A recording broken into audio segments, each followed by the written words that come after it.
Hello दोस्तों, मैं लीला गुरु बहन गुरु सहो सबको तहे दिल से प्रणाम करती हूँ। मेरे प्रणाम को स्वीकार कीजिए। भैया दीदी, मैं आप सबों को प्रणाम करती हूँ, बहुत बहुत प्रणाम करती हूँ। मेरी प्रणाम को स्वीकार कीजिएगा। आज मैं आप लोगों के समक्ष एक चर्चा लेके आई हूँ।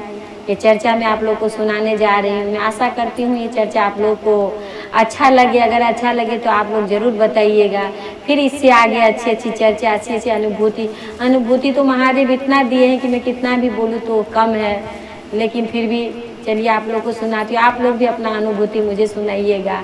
आप भी अपना चर्चा जो है कमेंट बॉक्स में लिख के मुझे बताइएगा।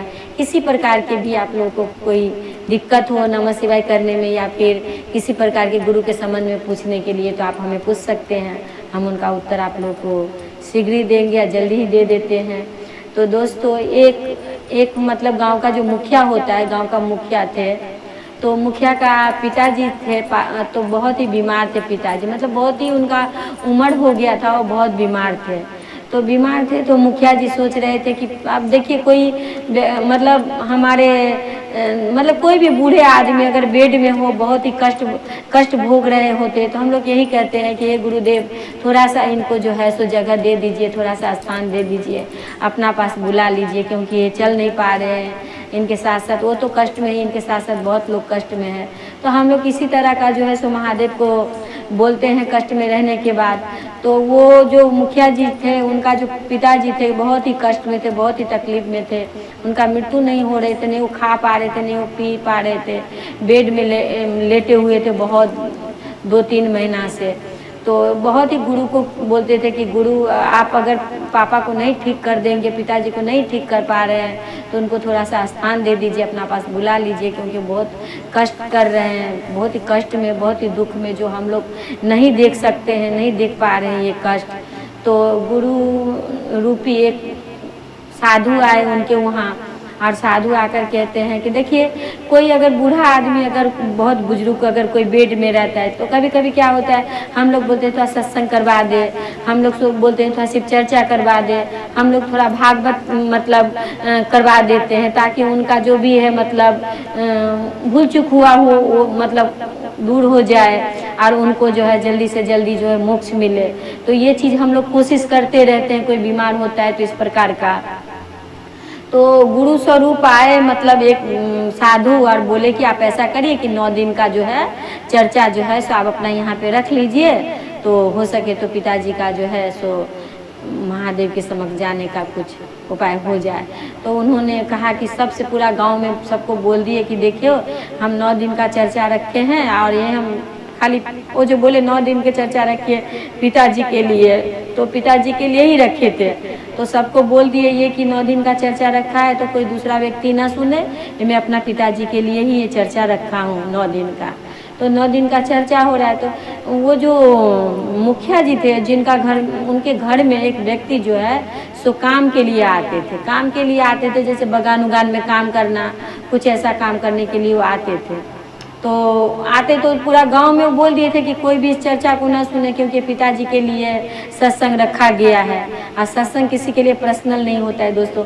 सत्संग कहीं भी हो, गुरु चर्चा कहीं भी हो, हम लोग कहीं भी जा सकते हैं। कोई भी व्यक्ति, कोई भी जाति का, कोई भी ये में बैठ सकते हैं, सुन सकते हैं। तो वो जो जैसे कि गांव का मुखिया थे, तो थोड़ा डर भी रहे थे लोग कि मतलब क्या बोलेंगे, नहीं बोलेंगे। तो सभी उनकी पत्नी जो है, जो काम करने जो व्यक्ति आता था मुखिया जी के वहाँ पे बगान में, तो उनकी पत्नी बोली कि देखिए, आप जा रहे हैं काम में, तो ऐसा कीजिएगा कि वो सत्संग हो रही है 9 दिन का मतलब गुरु चर्चा, तो आप ऐसा करिएगा कि उस पर ध्यान मत लगाइएगा, क्योंकि वो बोल रहे हैं कि मेरे पिताजी के लिए सत्संग बेसिकली हो रही है, कोई इस चीज़ को ग्रहण न करे। तो ऐसा करके वो जो, अब देखिए, हम जब सत्संग में जाते हैं, जब हम गुरु चर्चा में जाते हैं, तो हमें वही अच्छा लगता है। अगर कोई गुरु से संबंध, गुरु के संबंध में कोई बातें करे, या फिर गुरु के बारे में कहीं चर्चा हो रही है, तो हम लोग क्या करते हैं, वहाँ रुक जाते हैं। मतलब ना चाहते भी हुए भी हमारा मन करेगा कि हम थोड़ा यहाँ पर ठहर जाए, थोड़ा रुक कर सुने कि क्या बोल रहे हैं। तो इसी तरह से वो जो गुरु भाई थे, जो कि वहाँ काम करने के लिए आते थे उनके बगान में, तो वो नहीं मतलब ये कर पा रहे अपना जो है काम मतलब काम तो कर ही रहे हैं, लेकिन ध्यान जो है उनका गुरु चर्चा पे है। एक एक कड़ी को वो भी सुन रहे हैं एकदम से। तो वो मुखिया जी बोले थे कि ये पिताजी जब 9 दिन चर्चा खत्म होगा तो पिताजी के लिए स्वर्ग से रथ आएंगे और पिताजी हमारे स्वर्ग चले जाएंगे। मतलब उनका अपना मानना था, उनका अपना कहना था यही कि पिताजी स्वर्ग जाएंगे।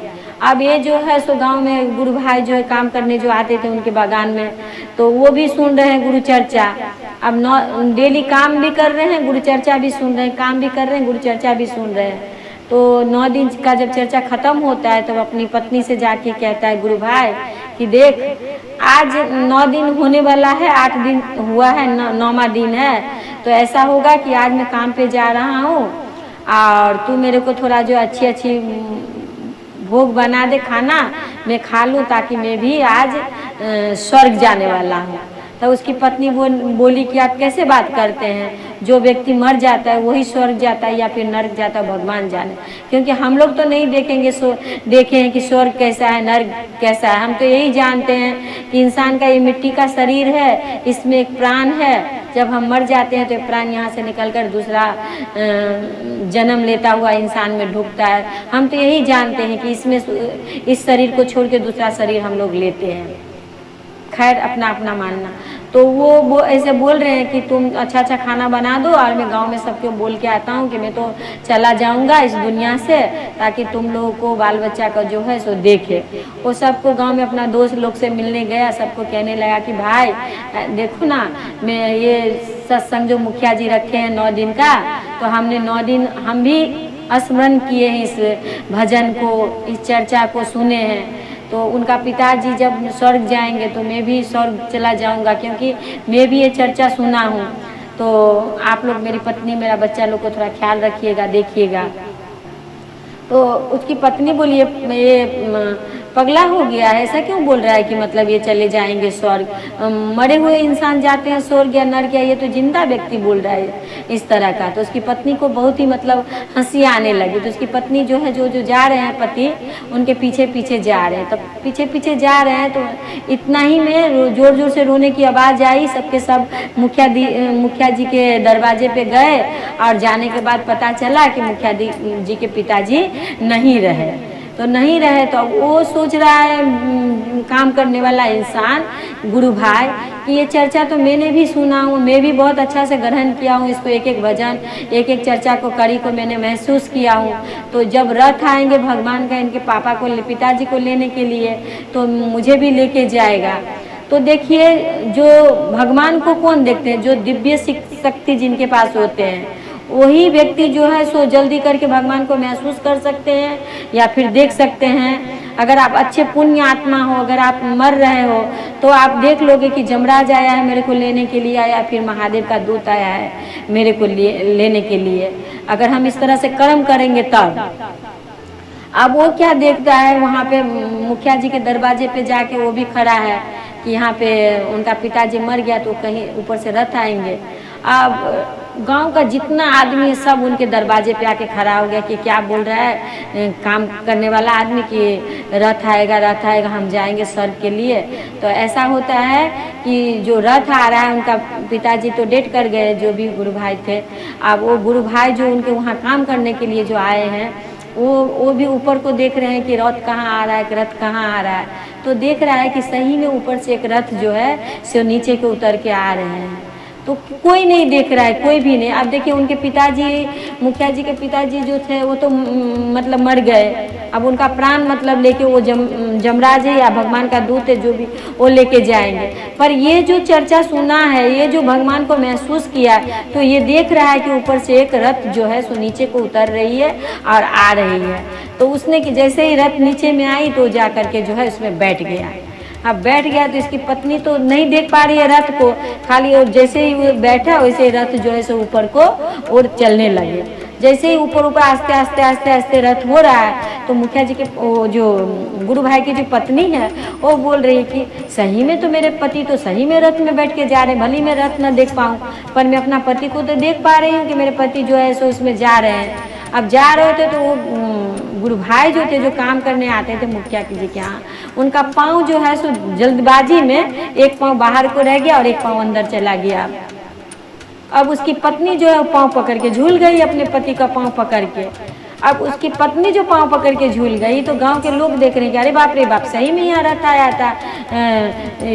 ये जो काम करने वाला जो माली है उसकी पत्नी तो रथ में बैठ के जा रही है, उसका पाँव वो पकड़ लिया, उसका पाँव वो पकड़ लिया, अरे क्या फिर सबका पाँव सब पकड़ के जा रहे हैं स्वर्ग में। अब स्वर्ग में जाकर भगवान सोचे कि लो जो कथा सुना वो भी आज जो नहीं सुना वो भी, फिर तो लाइन लग जाएगी वहाँ पे, हम किसको किसको कहाँ पे रखेंगे।